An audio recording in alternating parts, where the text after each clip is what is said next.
ওসমান হাদিকে খুন করেছে কারা? ওসমান হাদিকে খুন করেছে সে বিপদগামী তরুণ। মাসপিকা বাংলাদেশের প্রশাসন কি করছে? বাংলাদেশের প্রশাসন ওসমান হাদির খুনিকে এখনো ধরতে পারেনি। 24 ঘন্টার মধ্যে সেই ওসমান হাদির খুনি প্রশাসনকে বৃদ্ধা আঙ্গুল দেখিয়ে দেশ থেকে পালিয়ে গেছে। মাসপিকার এই প্রশাসন এখনো বসে আছে। মাসপিকার ওসমান হাদি একজন প্রার্থী।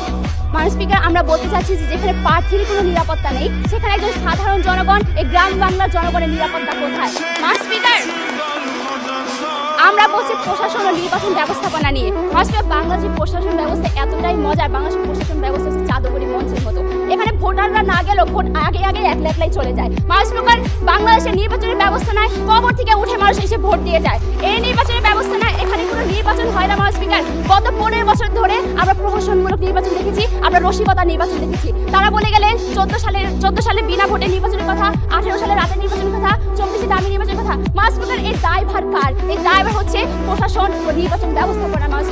মাসপিকার এই যখন দেশের নির্বাচন ব্যবস্থাপনা এবং প্রশাসন, তখন 4 কোটি তরুণ কেন 40 কোটি তরুণও এই দেশের কোনো উন্নয়ন করতে পারবে না। মাসপিকার আজকে সরকারি দল এই 4 কোটি তরুণদের জয়গান দিয়ে যাচ্ছে। আমি তাদের প্রশ্ন করতে চাই, এই 4 কোটি তরুণ কি ঐক্যবদ্ধ ভোট ব্যাংক কিনা? মাসপিকার আজকে 25% তরুণ তারা নিজেদের মাঝে 3-4 ভাগে বিভক্ত। কেউ জামাত সমর্থন করে, কেউ বিএনপি সমর্থন করে, কেউ আওয়ামী লীগ সমর্থন করে, এমনকি এদের